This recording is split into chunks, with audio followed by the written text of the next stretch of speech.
Voilà, c'est parti pour un petit complément du cours de tantôt, de tout à l'heure, où on va aborder la matière de la slide 40.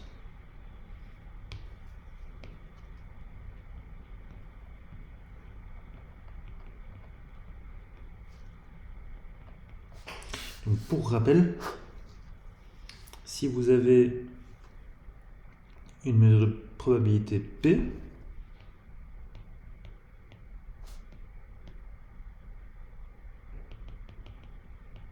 et si vous avez A et B deux ensemble,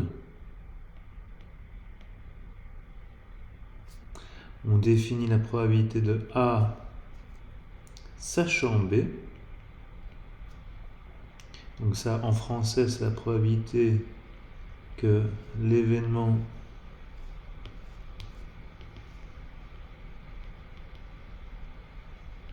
A ait lieu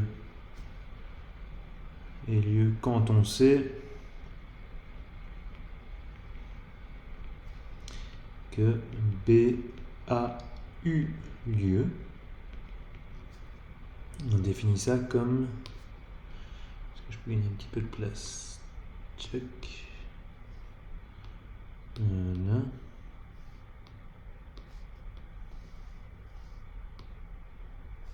Ouais. Comme ça. Ce sera... Non, toujours pas. Voilà.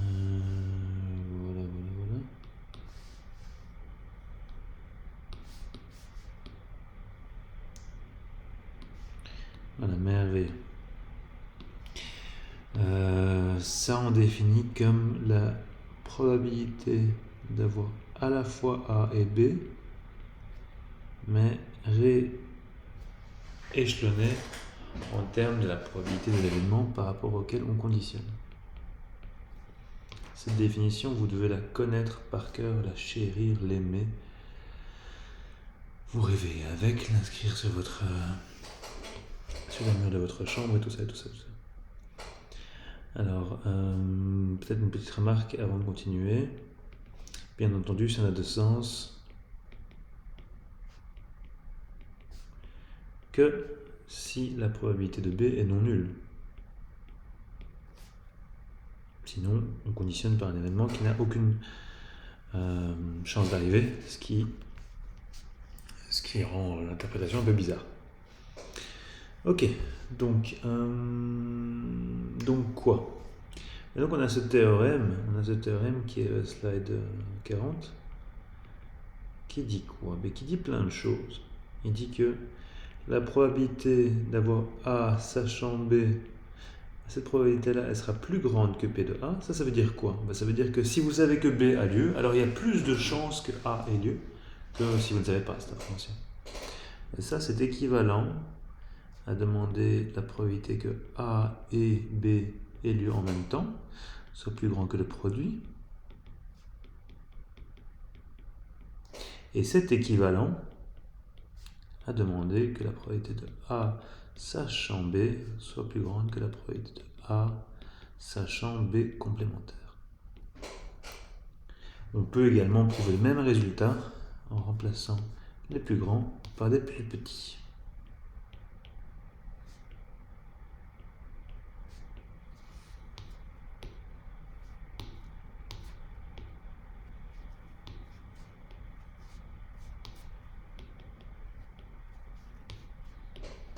Voilà. Mon théorème, il dit ça. Comment est-ce qu'on prouve ce truc? Avant de l'interpréter, on va le prouver. Donc pour prouver, je ne vous demande pas vraiment de comprendre ce que ça raconte, je vous demande juste de comprendre les formules. Et on va simplement utiliser les formules. Donc supposons qu'on a le premier. Donc ça, par définition, c'est ceci.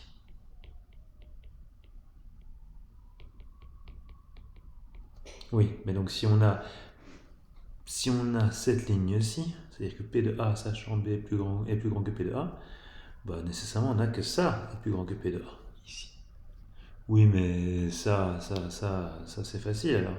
Parce qu'avoir ceci, peut-être pas mettre du mauve tout le temps, je vais mettre de l'orange. Avoir que ceci est plus grand que ça c'est évidemment équivalent à avoir ceci. Il suffit de multiplier de chaque côté. Et pourquoi c'est équivalent? Parce que P de B est un nombre positif. Et donc on peut évidemment multiplier de chaque côté sans changer le sens de l'inégalité. Du coup c'est cadeau. On a le premier. On a bien la première équivalence ici, que je vais appeler 1. Alors pour voir la deuxième équivalence, il faut peut-être un petit peu plus travailler. Donc ça c'est le 1, la deuxième. Comment on va faire? On va regarder. P de A sachant B est plus grand que P de A sachant B complémentaire. Là, ça c'est équivalent, je remplace simplement par la définition. On va demander que P de A et B divisé par P de B soit plus grand que P de A et P complémentaire divisé par P de B complémentaire.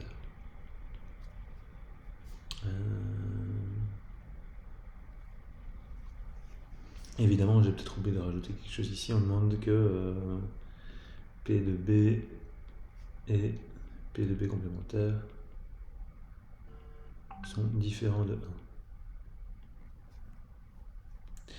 1. Alors si on a ceci, j'espère que ça c'est clair, je vais simplement remplacer par la définition, on a évidemment ceci.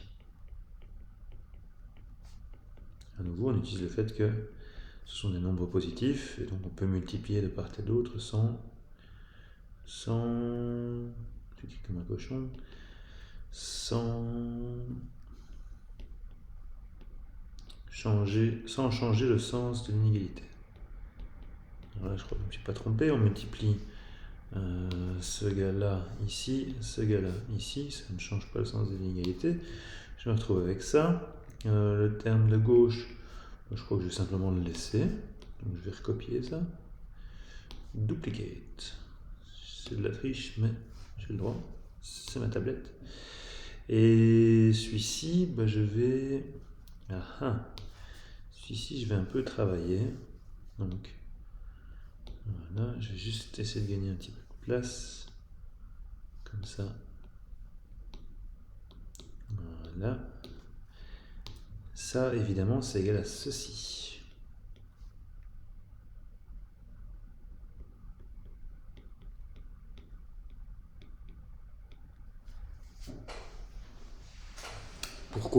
Pourquoi ça, c'est égal à ça?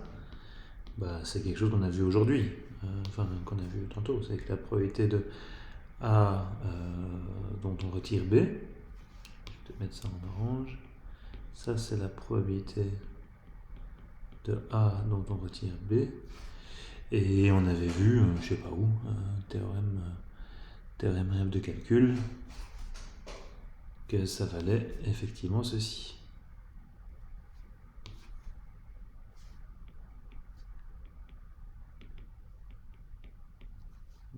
Donc on est super content, en tout cas moi je suis super content, parce que je peux continuer mon calcul, je me retrouve avec ceci.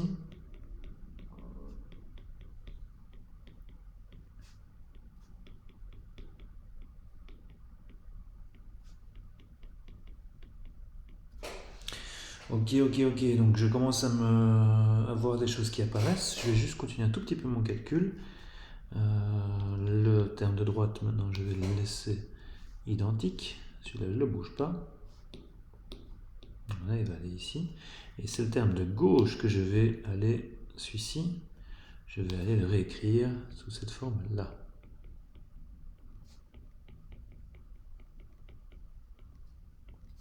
Donc ça, je crois que, j'espère que vous voyez d'où ça sort. C'est simplement une des règles de calcul à nouveau.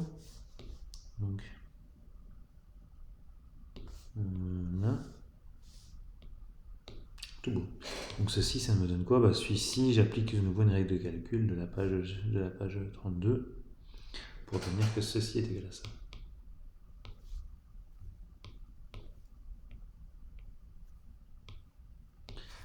Avec tout ça, je peux continuer.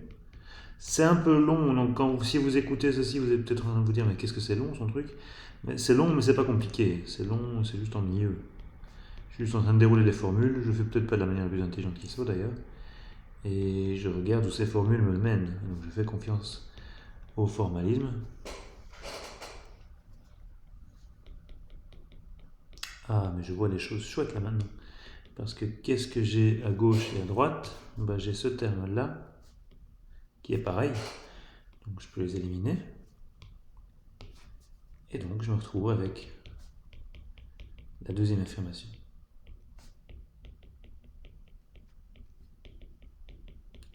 Voilà, je suis content. Je viens de prouver que je viens de prouver la deuxième affirmation qui est où? Que j'appelle 2. Donc si je mets des petites couleurs, toujours des codes couleurs absolument délirants. L'équivalence ici c'est 1, l'équivalence ici c'est 2.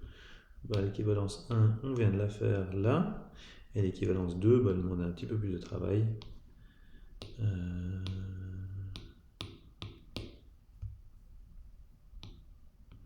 L'équivalence 2, elle demande un petit peu plus de travail, mais elle est faite aussi.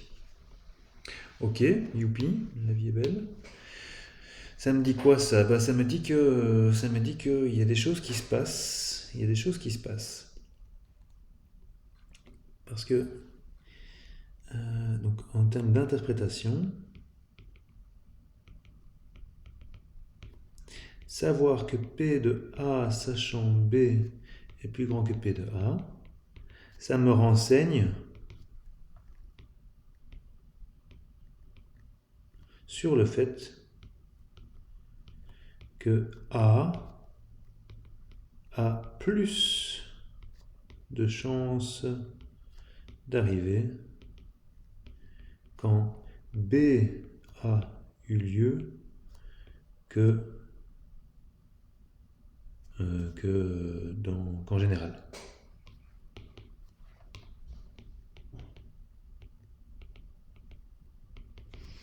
Alors, dans ce cas-là, on dit que B a une influence. On dit que B a une influence positive sur A. A est plus probable quand B arrive.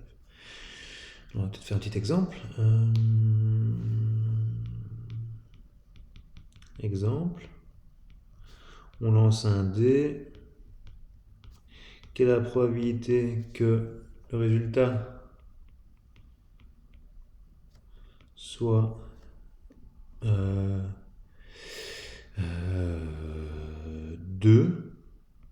La probabilité que le résultat soit 2, c'est... Ah, je vais mettre ça peut-être en maths. On lance un dé. X, c'est le résultat. On va considérer l'événement A qui est que X vaut 2. Et on va considérer l'événement B qui est que X vaut 2, 4 ou 6.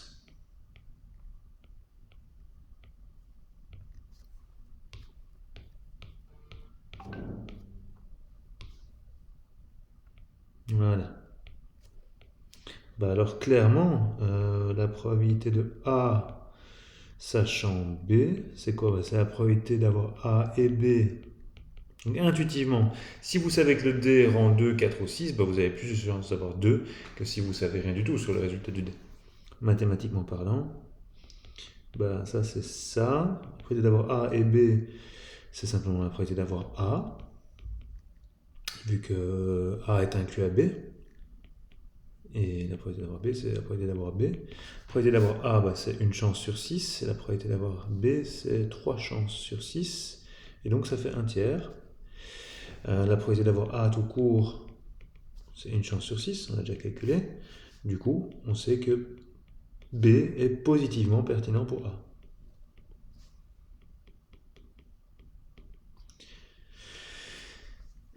C'est-à-dire que la probabilité de A sachant B est plus grande que la probabilité de A tout seul. Dans l'autre sens, en fait, on est dans un cas extrême. La probabilité de B sachant A, bah, c'est 1. Pourquoi? Parce que si vous savez déjà que ça vaut 2, bah, vous êtes sûr que c'est soit 2, soit 4, soit 6, vu que ça vaut déjà 2. Et ça se calcule, c'est donc la probabilité de A et B divisé par la probabilité de A. Oui, mais vu que A est inclus à B,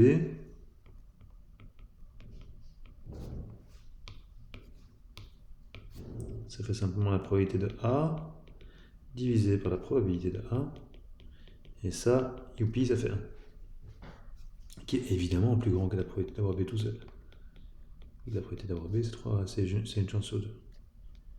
Donc ici, A est positivement pertinent pour B et B est positivement pertinent pour A. Ça nous amène à notre deuxième théorème qui dit quoi? Qui dit que A est positivement pertinent pour B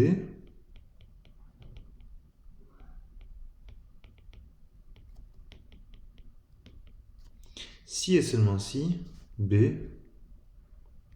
est positivement pertinent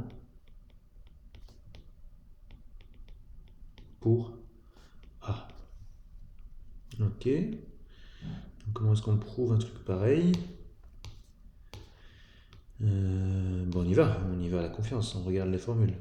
Donc qu'est-ce qu'il faut qu'on prouve? Il faut qu'on prouve que P de A sachant B est plus grand que P de A, si et seulement si P de B sachant A est plus grand que P de B. Oui, mais là on sait déjà ce qu'on doit faire, c'est dérouler les définitions. Donc c'est P de A et B plus grand que P de A fois P de B. Celui-ci, ça me donne ça. Et ça me donne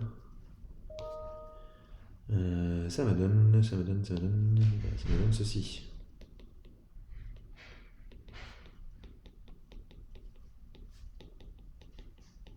Et bien entendu, ça et ça, c'est la même chose.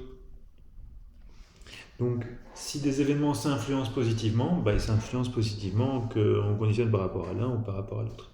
C'était déjà ce qu'on avait vu ici. On avait une influence positive de A sur B et de B sur A. Plutôt dans le sens. Une influence positive de B sur A et puis une influence positive de A sur B.